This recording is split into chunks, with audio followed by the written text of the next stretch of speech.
money or does money use you? At our kitchen table many years ago, my father said to me, money has two faces, like a coin, God and the devil.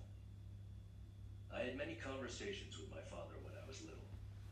Over the dinner table, he talked to me about business, money, politics, and what was going on in the world. However, the way my father spoke that day was sort of unsettling.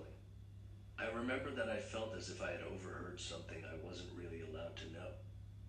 Even as an adult, I can see what my father was referring to whenever I look at a newspaper or television and get the feeling that there could be something darkly magical about money.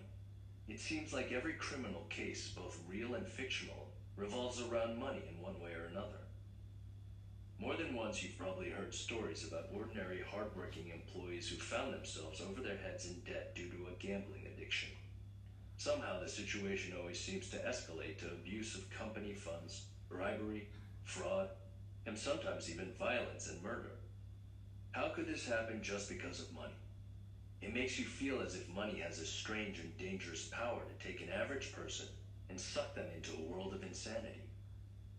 The friends and family of that person will tell you, he was such a calm person until money became involved and rationality went out the window. Perhaps rationality goes out the window because money is so intimately connected to our lives and how we define ourselves and our values as people. Anyone can be affected by similar money stress, the kind that seemingly causes a sort of temporary insanity. Who hasn't lost sight of who they truly are and done things they would consider crazy under normal circumstances, all because of money? Not everyone will necessarily resort to stealing or hurting someone, but it's not uncommon to do crazy things for money.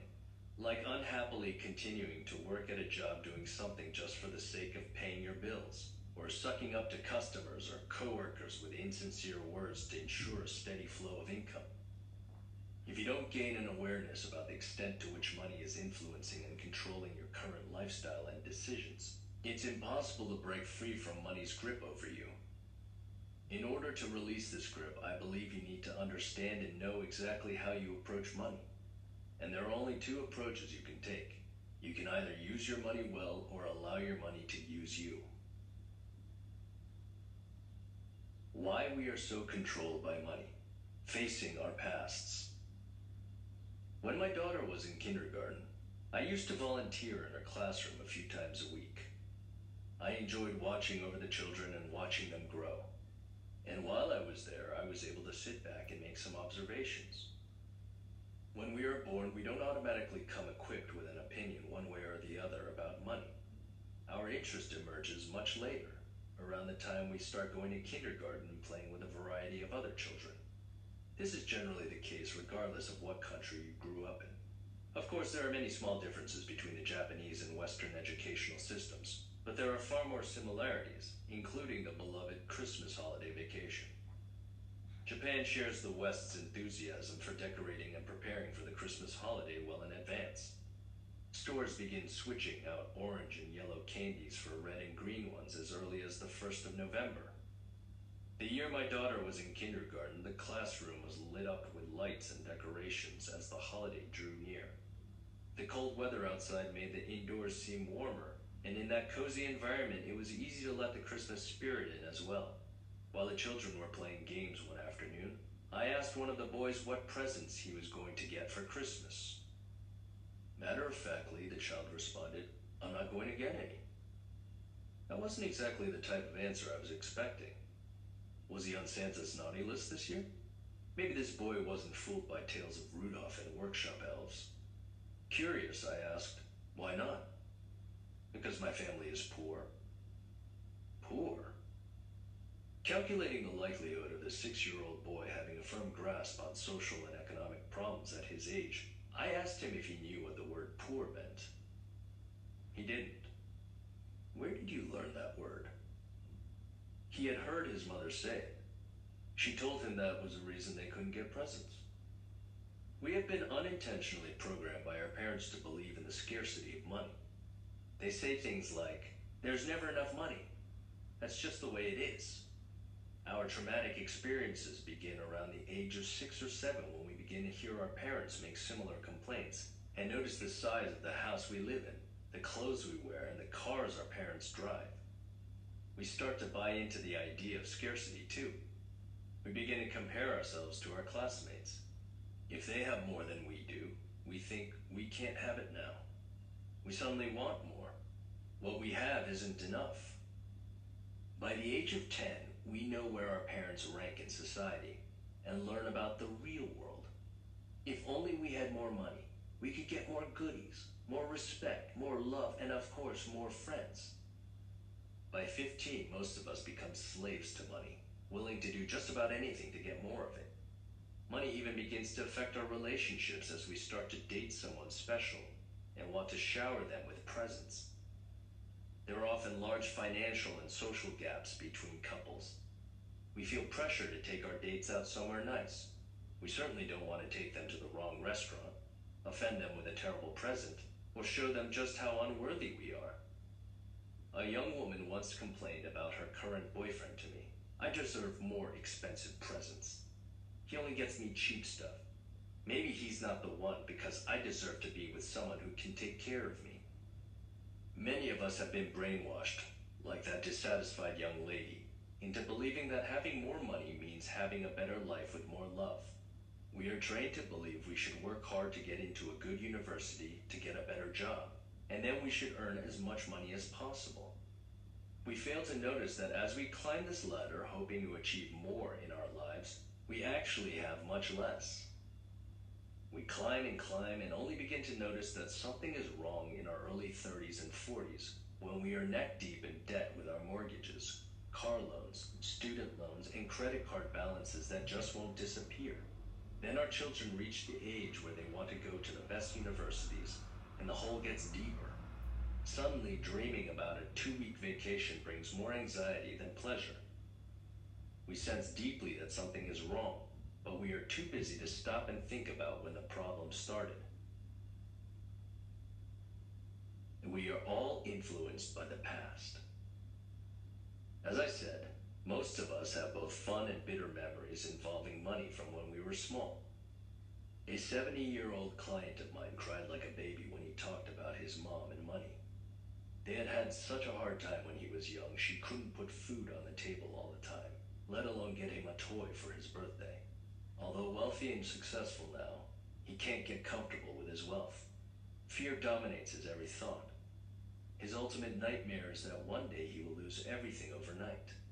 His memories of his childhood are still so vivid that trauma continues to haunt him. He is not the only one. Everywhere in the world, people have been so hurt by money-related drama, especially when their families were involved. If you want to be free of money worries, you may need to dig into your past relationship with money and examine what your early traumas were. What are your fears? How and why does money control you? What have you been brainwashed to believe? While it can be painful and somewhat traumatic to look back, by understanding where you are today in regard to your relationship to money and your unconscious beliefs about money, you'll be better able to see how it controls your life. After this process, you will feel much lighter and happier. Although painful, recognizing the "you are here" mark is a very necessary step in getting you from where you are now to where you want to go. Your money history shows how to identify your own personal patterns with money and what kind of relationship you have had with it up until now. As much as many of us would like to deny it, our parents and grandparents were responsible for most of the beliefs about money that we have absorbed. All of this together creates a money blueprint. However, once you look back on your history and see where you came from, you can rewrite this blueprint in order to take you where you really want to go and choose which beliefs to keep and which to throw away because they no longer serve you. Money and emotions. When we think about money, a lot of different emotions naturally surface. Someone who feels negative emotions in one situation could feel something completely different in another, such as deep appreciation or excitement. Most of these feelings show up below our level of awareness, so we don't actually spend time consciously thinking about what we feel.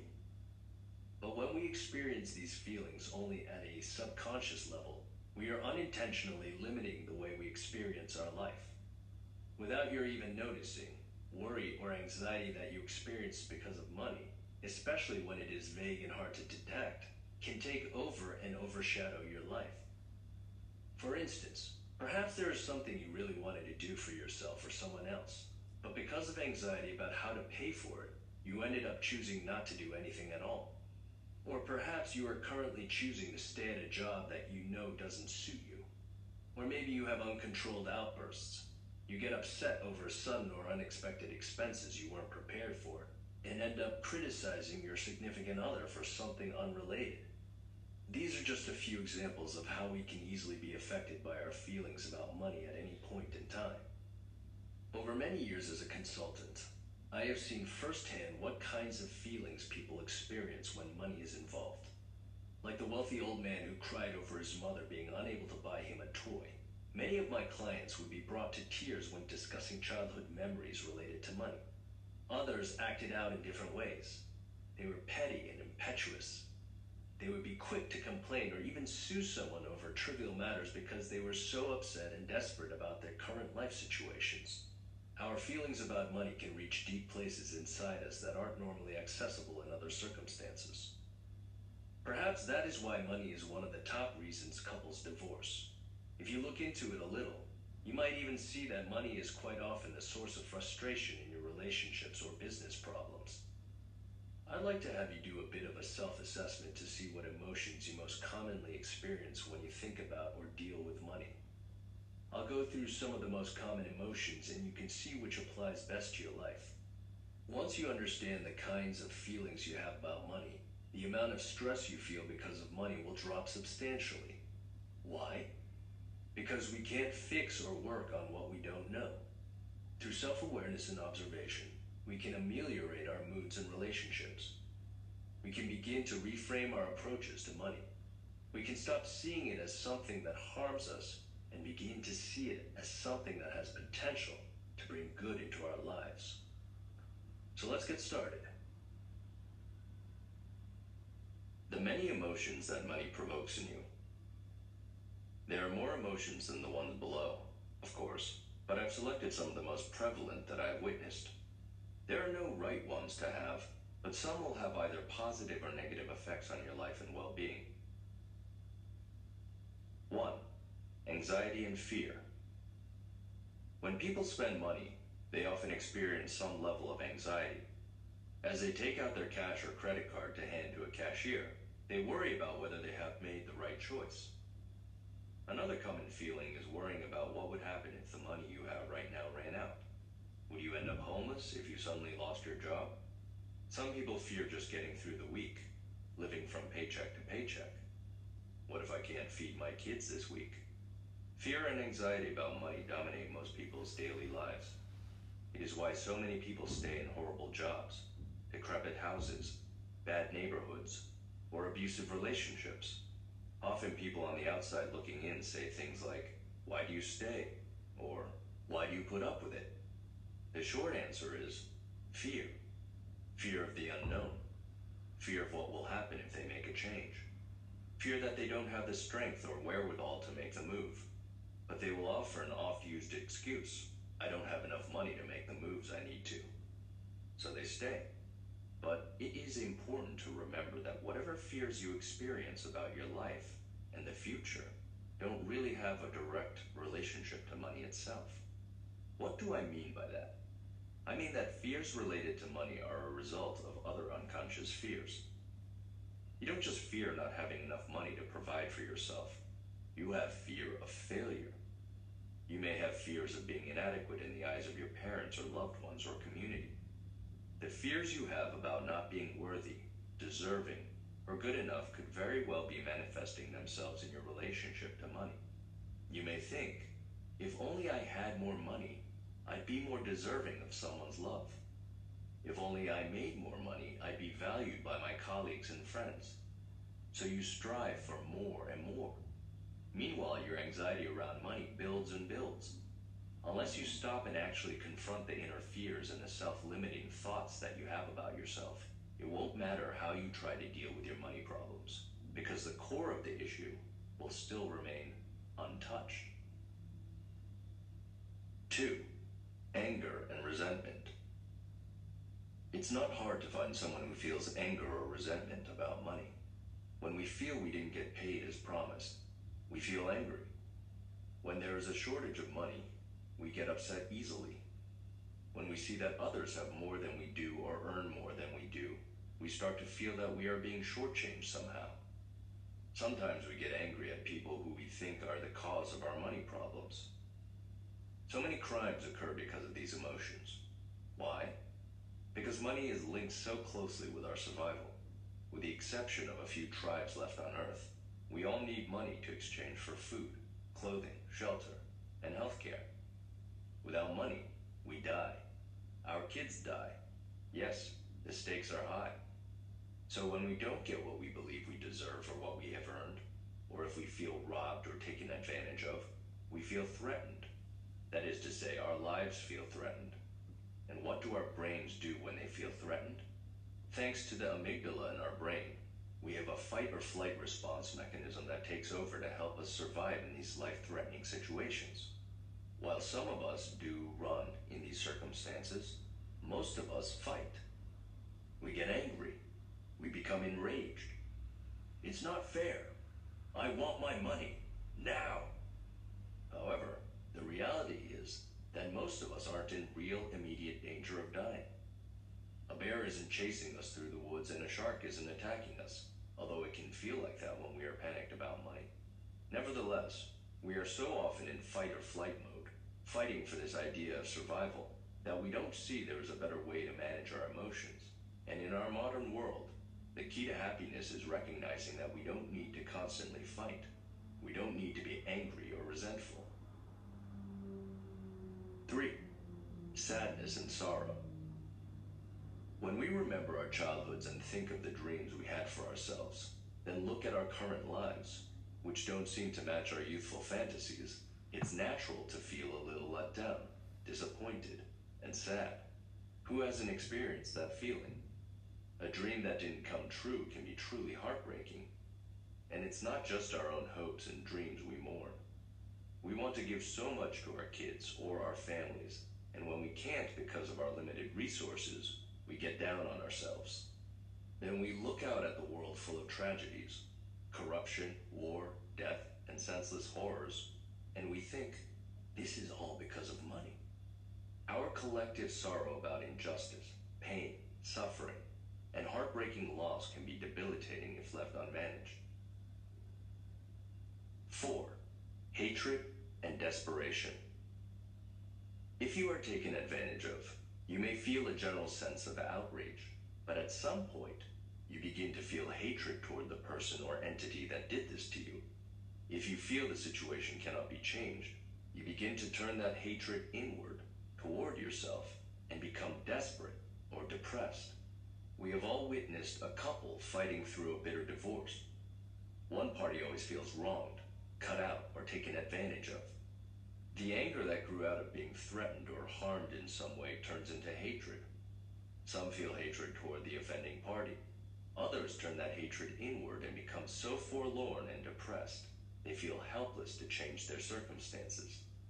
Divorce, layoffs, salary cuts, diminished returns, or threats of losing one's home all cause these responses. Remember the man who went to my father asking for assistance? He was desperate, filled with self-loathing and hatred, and he ultimately committed suicide. Violent crime, suicide, depression, and hopeless despair can all happen when our anger is fixated on someone else or ourselves. 5. Superiority and inferiority. I would go so far as to say these are the primary emotions that drive us to buy most of the things we actually don't need. Have you ever bought something because you didn't want the salesperson to think you were stingy or had bad taste? Have you ever bought an extravagant gift you couldn't afford because you wanted to impress a friend? Face it, we have all bought something because we felt obliged to in order to avoid appearing stingy or poor. Or we may buy things so we look better than others. The world is full of brand names. Otherwise, rational humans actually pay extra money to advertise expensive goods for someone else. We think it is a badge of honor to spend more money on something. Who really needs a mega mansion with 10 bedrooms or 12 bathrooms and a 5-car garage for a family of 4? Who really needs to own 30 jackets or 100 pairs of designer shoes? The answer is obviously no one. So why do we do it? We spend money so we don't have to feel inferior in front of others, or so we can feel superior to those around us. It's that simple. That is why members of the upper middle class are constantly struggling to buy expensive brands to look wealthier than they really are. They don't want to feel inferior to their more affluent friends, and they want to feel superior to those lower middle class folks they are trying desperately to separate themselves from. Unless they are into fashion as a hobby or appreciate it as an art form, truly wealthy people don't necessarily feel the need to buy famous brands for the sake of looking good. They don't need a brand name to stake their claim. Warren Buffett, one of the wealthiest men in the world, lives in the same home that he and his wife bought in 1958 for a little over $31,000. It's estimated that its current value is only 0.001% of his total net worth. Most of us live in houses that far exceed our means because we care so much about what others think of us versus what we actually truly need to live happy, comfortable lives. When asked why he still lives in the modest home and hasn't upgraded to a more extravagant residence, which he can obviously afford, Buffett told BBC News, "I'm happy there." Translation, he's present there. He has no anxiety about the future, no anger about the past. He is happy because he is free from time and illusions of scarcity. 6. Guilt and shame. Wealthy people often suffer from feelings of guilt, especially if they inherited money from relatives. Although they may not feel guilt towards someone specific, it can be a general malaise that overwhelms them. Some rich people spend their entire lives feeling embarrassed by their wealth, or burdened by the expectations that people have of them and their money. They see others in the world working so hard for so little, and their guilt is reinforced. People in this situation can be more prone to drug or alcohol abuse in order to numb these feelings. If guilt is something that rich people feel for having too much, shame is the emotion that some people feel when they are struggling financially. Even in childhood, people can feel shame for not having enough. Not being able to afford things that other people have can make a person believe that they are somehow flawed. When this feeling persists, it can drive people to work harder rather than smarter, and deprive them of the joy in life that anyone deserves to have, regardless of their income. 7. Numbness. This is actually common among all of us. We don't like to feel much in our daily lives. Feeling things requires some sort of action or reaction. Most of us don't want to take the necessary actions to manage the feelings appropriately, so we numb ourselves as much as possible. Whether it's with food, alcohol, drugs, television, or just checking out and going through the motions. So we go for numb. Many of us try to numb our feelings, especially when it comes to money. We don't want to feel affected by money, so we suppress our true feelings, whether those emotions are anxiety or elation. For example, I remember an experiment that some television program was airing. They set up cameras to record the facial expressions of consumers when they were checking out with their items. The higher the price at checkout, the less expressive the consumer was. Maybe they were trying to hide the joy and pride that they had felt while shopping. Maybe they were ashamed or embarrassed by such a large purchase. Or perhaps they were trying to avoid unnecessary attention or jealousy.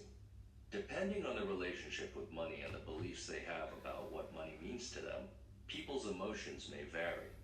But somehow and for some reason we've been trained not to express these emotions in public, out of fear of either ridicule or jealousy. However, in our attempts to suppress and numb our emotions to avoid unwanted attention, we invariably suppress positive emotions as well. 8. Excitement and joy. Kids can show excitement and joy more freely than adults. Just head down to your nearest playground and watch kids run around and play. They celebrate each other, clapping and jumping up and down when someone else does something cool or amazing. They laugh freely at themselves and others. There isn't a hint of self-consciousness or worry. They're there to have fun and they know it. Adults can feel this way too, on occasion, but it's typically not socially acceptable to jump up and clap or dance with joy when we're excited in our normal everyday lives, especially when it pertains to money. Can you imagine an employee who jumps up and claps on receiving news of a raise? We're grown-ups, we don't do that. Can you imagine joyfully shouting out when you receive an unexpected gift or buy something for yourself that you've always wanted? Joy and happiness are the positive feelings that money can bring to us. But we've been trained or conditioned not to gush about these things. When was the last time you were so excited about money? What if I told you that if you allowed yourself to feel the joy of receiving money and spending money, you would likely invite more into your life? For a lot of people, this is a concept that's hard to comprehend. They were simply told over and over that money doesn't buy happiness. True, it can't buy happiness, which we know comes from within and being present, but it can bring you feelings of joy and gratitude, and yes, it can make you feel happy. 9. Appreciation and love. When our friends or family members give us presents, it's quite natural to feel appreciated and loved. That is why sometimes the energy attached to money feels so much like love. Many of us literally show love with money. We buy gifts that feel meaningful. We want to help alleviate others' stress or concerns. Getting a verbal thank you for something feels great. But when we receive money or gifts from the people around us for doing something, we feel even more appreciated or validated.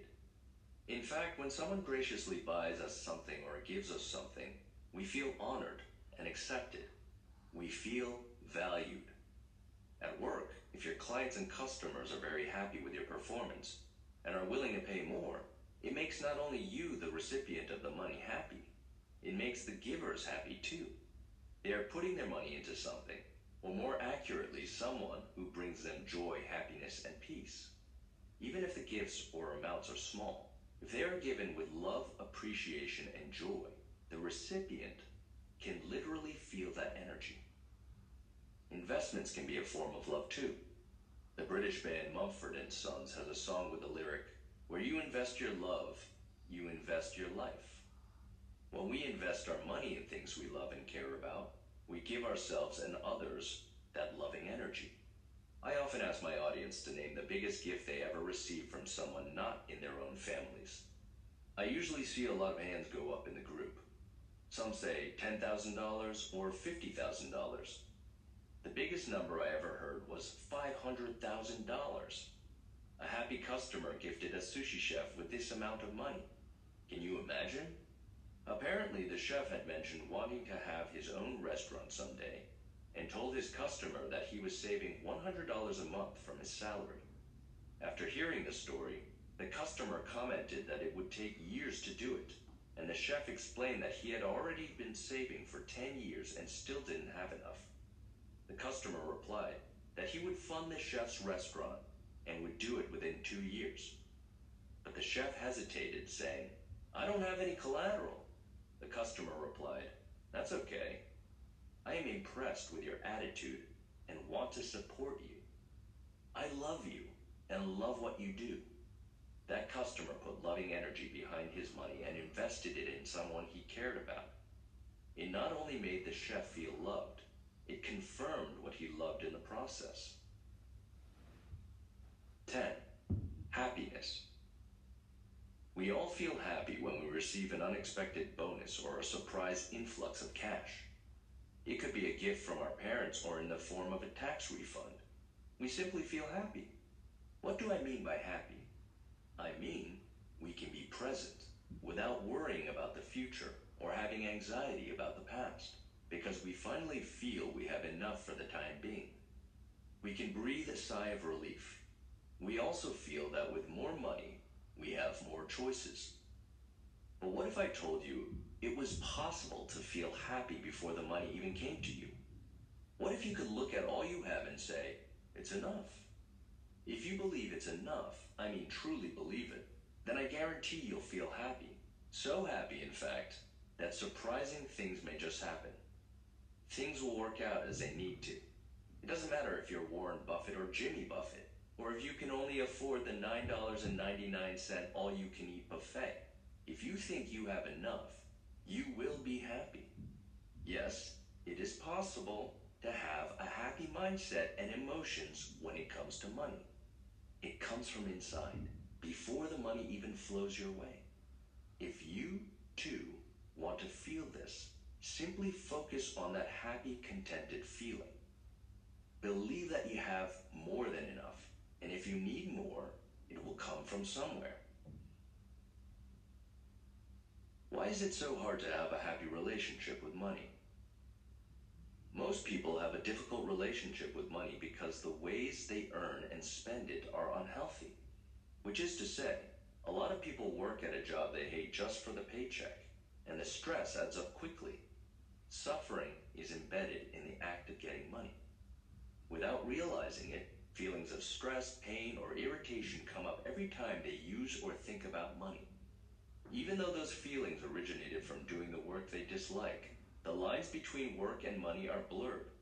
When you force yourself to earn money at a job you hate doing in the first place, it becomes that much harder to let that money go without a damn good reason. You feel the pressure not to waste it. In fact, it irritates you to spend a dime on anything. When money feels hard to come by, it's definitely harder to let go of it. It's also ingrained in us by our parents in our childhood that we should never waste money. Those memories pop up quietly in the form of stress, telling us not to spend more than necessary whenever possible. That leaves us constantly looking at how much we have left, and then worrying over how to save or earn more. We end up feeling a lot more confused than we need to be. Whenever money is involved, we have this tendency to fret over how to spend it or think we may have made the wrong choices. We feel frustrated earning money, excited when spending it, then worried about whether it will be there in the future. Eventually, we get fed up with this pattern and wish for a world without money at all.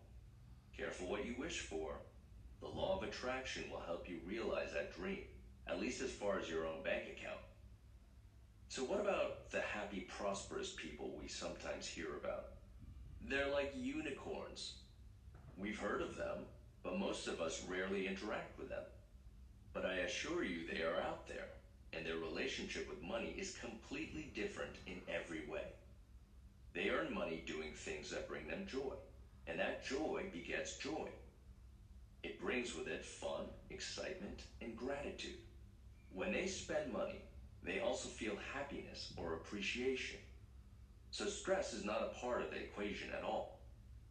They carry a quiet confidence in their ability to earn or come up with money when needed, so they don't feel much stress or anxiety about the future either. When it comes to money, this type of person acts almost entirely out of positive emotions. That's the biggest difference between happy, prosperous people and the type I have mentioned before. So why are we so afraid? The reason why we are so afraid is that we have been hurt by money in the past. Some of us learned at a young age to have few expectations when it came to money. You wanted something badly for your birthday or Christmas, and you didn't get that exact present. Or maybe you were scolded for spending too much or too quickly after receiving money as a gift. Or you were a poor student and your parents struggled to pay your tuition, so they yelled at you for wasting their hard-earned money. Or perhaps your spouse blamed you for a bad decision you made with money. Spouses often have very different ideas of how and when money should be spent. Arguments erupt and fingers get pointed. And in the end, everyone is left with negative feelings about money. Instead of understanding their attitudes toward money, people blame money, or more often their lack of it, for being the problem. I've watched parents berate their children for choosing expensive birthday gifts for their friends instead of congratulating their children on their openness and generosity. If more parents had a healthy relationship with money, They would praise their children first and then teach them about money and the appropriate amount to spend on a gift. We receive so many proverbial punches in the gut when we are young that we begin to think that any kind of spending is bad. Whatever we do is not right. And soon this translates into whatever we do, it will not be enough. So when we make money decisions, we act out of fear instead of love. What are we afraid of? Doing something wrong. We fear we're paying too much.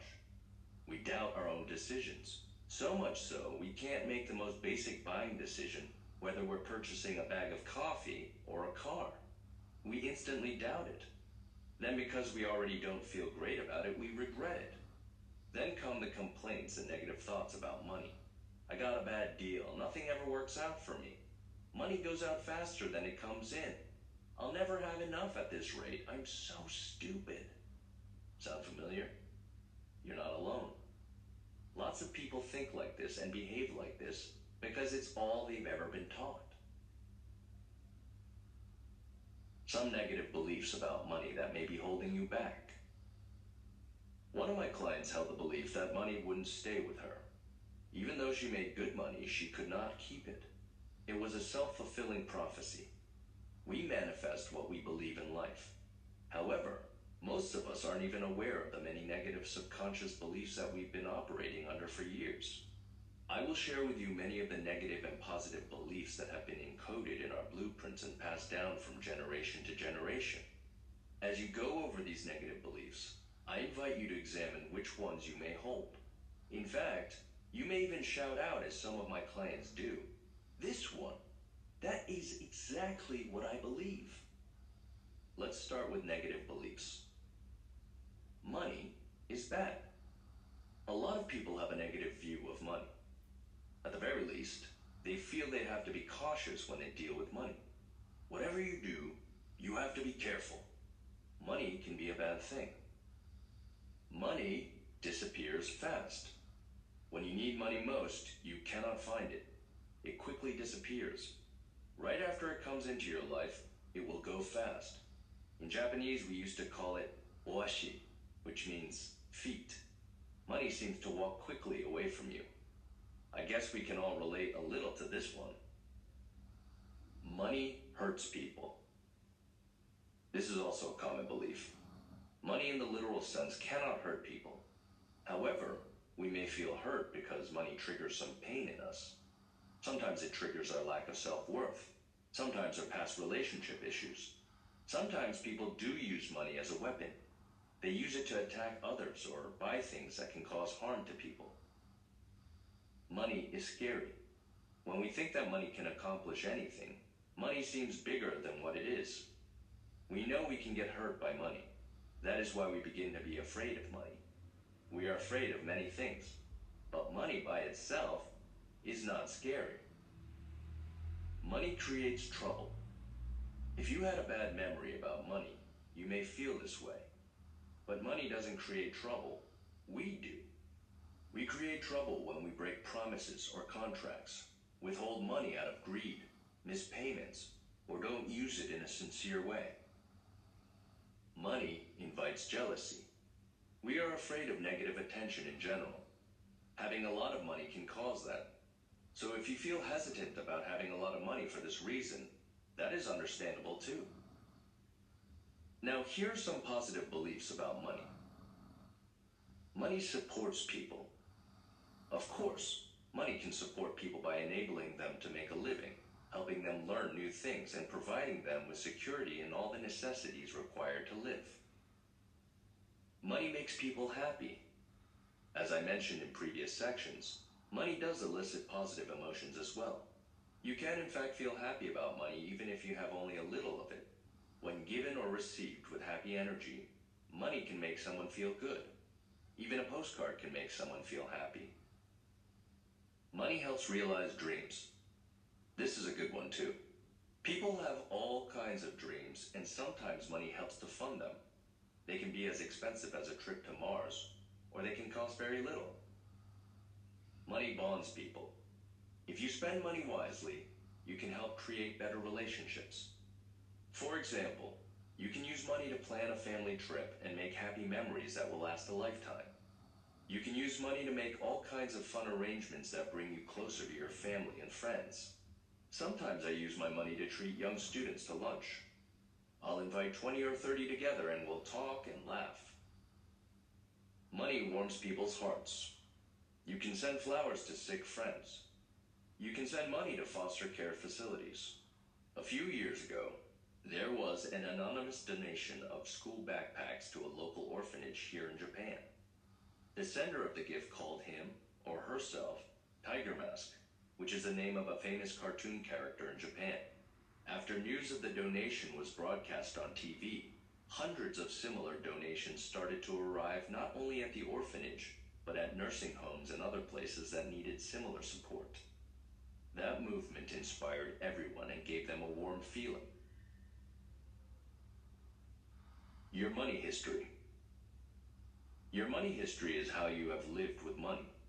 Since you were small, how has your relationship with money been? Is it a happy one or a frustrated one? When you think of the past, does that give you nice feelings or make you feel tense? As we have discussed in previous sections, it's clear that there are many misunderstandings we humans have about money. If you recall significant events that took place and investigate what really happened, you know the truth. It is often liberating. As we know, we have been heavily influenced by our parents with regard to money. If our parents had a healthy relationship with money, our financial life is probably pretty good. But most of our parents were damaged one way or another when it came to money. So chances are most of us are pretty damaged too. You won't have to dig too hard to remember your parents fighting about money. Probably the memories are still pretty fresh. Those ugly fights seem to stick with us for some reason. You may have seen your mom and dad very upset with each other or with you and your siblings. Your parents might have fought about spending too much or earning too little. Or maybe they blamed each other or their kids for the fact that there was never enough. Someone always had to be at fault. No matter what the fights were about, recalling them has the power to stir up even the most suppressed feelings. If you had a single parent, they may not have had anyone to argue with, but they may have taken their angst out on you or their other children. You may have observed your mother or father worrying about financial matters. If your parents ever got physical or violent, or at the very least loud and aggressive when arguing, you too could be aggressive about money with people, even the ones you care deeply about. Most of us have several negative memories involving money, but even those of us with the worst of childhoods can recall some good moments with money. Perhaps you once did receive something you asked for. Maybe one of your relatives surprised you with cash. Or maybe you were granted permission to see a movie with friends and were given a few dollars to go. All the memories, both good and bad, add up in your head and form a belief that money is a certain thing. For some people, money can create so many happy things. For others, money can cause pain and confusion in the family. It can be the source of anger, angst, and agony. The beliefs that were created in our childhoods are usually hidden deep within our psyches. They influence how we deal with money at the most basic level. When we earn and spend money, we do it based on rules that may not make much sense. Nevertheless, we abide by these subconscious rules because we don't know how to operate any other way, and we do it at our own peril. These beliefs also surface when we have to make decisions in our careers and relationships. We may choose stability over excitement because of our deeply ingrained money worries. We may choose a partner based solely on his or her financial status rather than love. It is sad that this process is so automatic, and we don't even realize that it is happening, that it affects so much of our lives, our dreams, our jobs, and, perhaps most concerning, our relationships with our loved ones. For example, one of my clients was upset at her husband because he was buying a cheap gift for a wedding they were attending. She was ashamed and embarrassed. This was clearly going against her beliefs. So she told him that it was shameful and cheap to send such a gift. However, in his family, it was shameful to waste, to spend more than was deemed necessary. Because of their contrasting beliefs, they fought. And of course, both thought that they were right. But nobody was right. It is simply that there are many ways to deal with money. Everyone has their own beliefs and approach. And often this is a source of most conflicts relating to money. However, if we recognize that there is no right way and try to understand where our spouse or partner was coming from, we would not suffer so much, and I believe most divorces could be avoided. Your current financial situation and your family history. Your financial situation is deeply connected with your family history. As I said before, we are taught by our parents about life. However, we didn't learn our lessons about money from them the way we learned our lessons at school. Instead, we absorbed the lessons. Everything we saw, heard, and felt from a very young age stuck with us. Perhaps you heard yelling and screaming over money, so you learned that you should yell and scream about money as well. Your parents looked grumpy when they paid the bills, and now you look grumpy when you pay yours. What we don't realize is that every behavior, both good and bad, comes primarily from the learned behaviors we witnessed as young children. Without being conscious of why we do what we do, we can't change what we do. And sometimes we have to go far back in our family trees to find the roots of our financial issues. Your grandparents. If we're influenced by our parents, it's not hard to guess where they learn their behaviors and attitudes toward money. Their parents. If you truly want to understand the intricacies of your relationship with money, my advice is to seek out both sets of grandparents. Our parents give us just a piece of the whole puzzle, but they had 4 very different people influencing them, both in their childhoods and, in many cases, early in their marriages. Surprisingly, most of us don't bother to ask our parents, let alone our grandparents, about their childhoods, their struggles, or their successes. We may just know their occupations, that they were teachers, policemen, engineers, doctors, or lawyers, but we don't know who they really are. We rarely dig deeper to find out what motivated them when they were young, how they felt about things, namely, what they were most proud of or what they worried about. Without us consciously knowing it, our deepest fears are in fact our grandparents' fears. Unless we examine what they experience closely and come to terms with their experiences, we can't really know why we believe what we do regarding money. If your grandparents have passed away, I suggest reading general histories of their eras or asking some of their contemporaries, perhaps aged aunts and uncles, what they were like and how they survived during difficult times. I researched my own grandparents and discovered a treasure trove. It wasn't a coincidence that I followed my father into business. One of my grandfathers was also a very successful businessman and died at 42, but in my research, I discovered he was more of a gambler. He used to buy ships full of merchandise and fish with cash, and then turn around and sell them for a massive profit. While he was successful and made money happily this way, his son, my father, wanted to be seen as a legitimate businessman and wanted to be respected by his peers, so he went into accounting and finance. So much of my father's personality and relationship with money makes more sense in light of this information about my grandfather's past. Very often we don't realize the extent to which our relationships with money are connected with our grandparents and consequently, our parents. Coming to terms with this can be powerfully transformative. Once we know why we think the way we do about money, we can begin to heal and change. Siblings and close friends. Parents and grandparents are not the only ones who impact the way we unconsciously see the world. Our siblings, friends, and larger peer groups also influence our behaviors and beliefs. I once had a classmate who taught me the bad habit of buying junk food after school. He was somewhat of a rebel. Buying food after school without our parents' permission was strictly forbidden, and because it was all the more fun. I wouldn't have thought to do that on my own, but friends can hold powerful sway over what we deem cool, fun, or worth our time and money. We watch everyone around us during these formative years, pick up others' habits, and layer them into our own. By the time we're young adults, we're carrying a lot of messed up beliefs, behaviors, and attitudes about money, and we have little awareness about how much we truly can take control of them. We don't realize just how much damage has been done to us. And unless we seek ways to heal the damage, we will remain a mess, and so will our finances. your forgotten scars, remembering your hurt feelings. It is amazing how forgetful we are regarding what happened in our childhoods. People often forget what they went through. A lot of abused children think they had great childhoods. Families often brainwash their children saying things like, "Oh, you had it easy," or "You have it so good," or "We had such a wonderful family back then." Some families collectively buy into the lie. Siblings will sit around and wax poetic about their parents or their childhoods. Somehow they forget the struggles, or rather, they try to gloss over them because remembering them is painful or makes them uncomfortable. I was definitely one of those kids who grew up thinking my childhood was okay.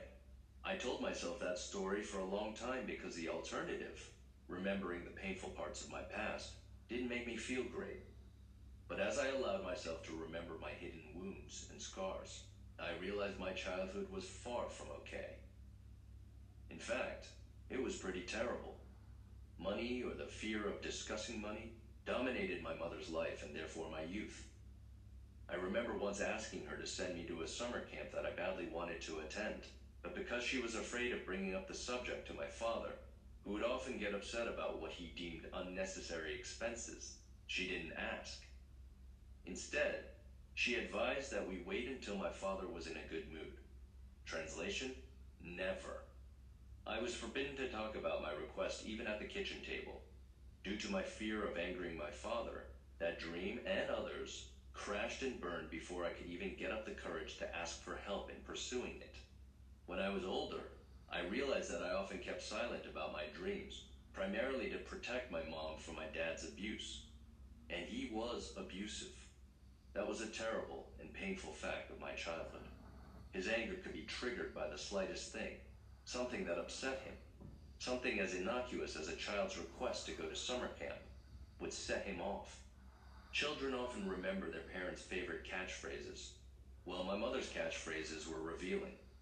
They weren't anything like, "Do your best," or "Just have fun," or "You can do anything you put your mind to."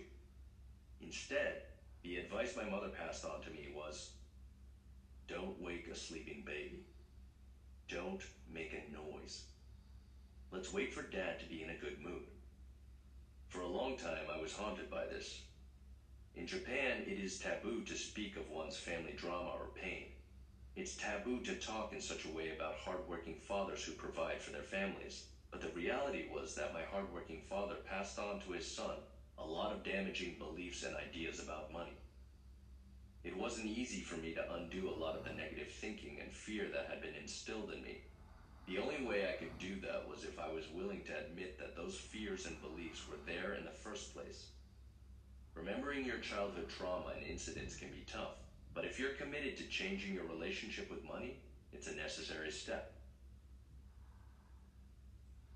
So how do you heal your money wounds?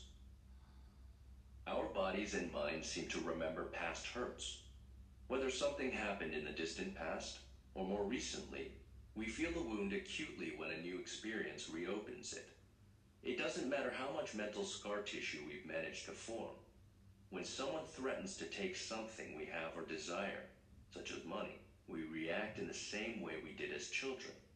We feel deeply hurt. We feel worthless or somehow not deserving. For some reason, we human beings instinctually equate our self-worth with our ability to get things or achieve things. If we receive good grades, accolades, or even presents, our presence on this planet seems validated. If good grades, compliments, or presents are withheld from us, we somehow take this very personally. Something must be wrong with us. Something must be terribly wrong.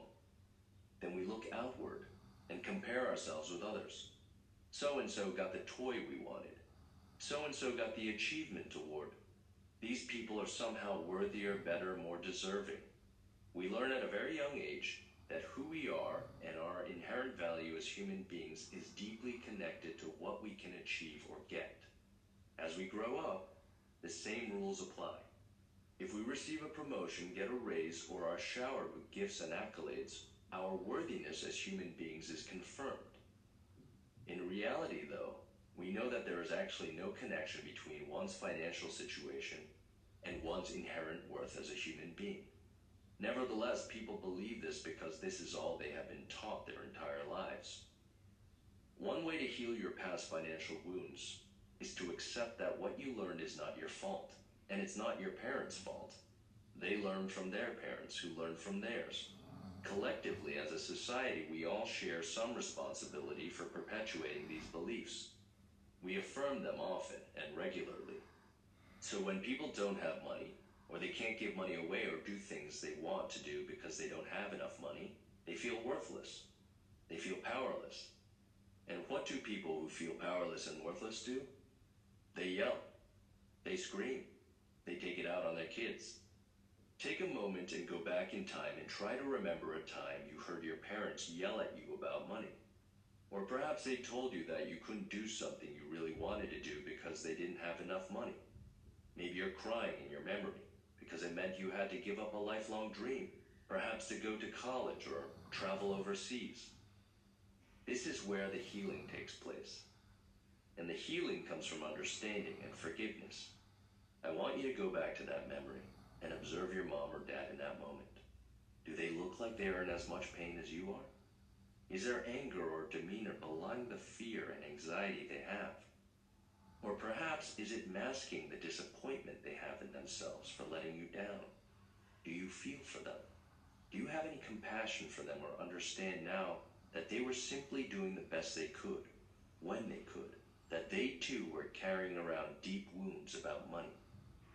When you try to understand, you can empathize, and ultimately, you can forgive and move on. And you can also, most powerfully, forgive yourself. You can forgive yourself for not knowing better in the past, and you can take the necessary steps forward in the future. Creating your best future by appreciating your past. A practice we have here in Japan is that we thank our ancestors regularly. The idea is that when you become conscious and aware of all the work that was done before you, you are more likely to be grateful for what you have. In addition, by linking yourself to your past, you can see the large network of energy that made your life possible today. Many people have no idea how many struggles were overcome to get them where they are today. And once you are able to see yourself in the vast continuum, in the past and future, you're more likely to behave and act with a sense of responsibility for future generations. In addition, you're more aware of the continuum in the present, that your actions affect not only you, but everyone around you, and that everything you have comes from a vast network of humans and their collective energy as well. When you eat a piece of lettuce, for example, you're able to see that it was prepared by someone, and before that it was stocked in a store by someone, and before that it was transported in a truck by someone, and before that it was tended, grown, and picked by someone. Once you see that you are just a part of a long, wide, vast network of humanity, then it's easy to be grateful.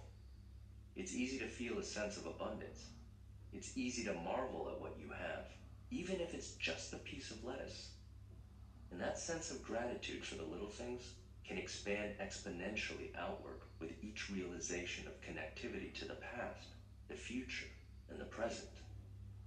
After investigating your past and coming to terms with it, you may feel more comfortable and a bit more open to healing and changing your patterns of behavior in the future. If you already feel pretty happy about the past, you might find it easier to project a nicer future. So much of our future outlook is dependent on our present or our current beliefs and attitudes. If you can cultivate an appreciation for your hardships and glean important lessons from them, then you're likely to keep a positive attitude when difficult times come again in the future. This is all to say that you and you alone can create your own future, largely by how you think about and act in the present. The energy that we put out into the world, our beliefs and words and attitudes, is the energy that comes back to us.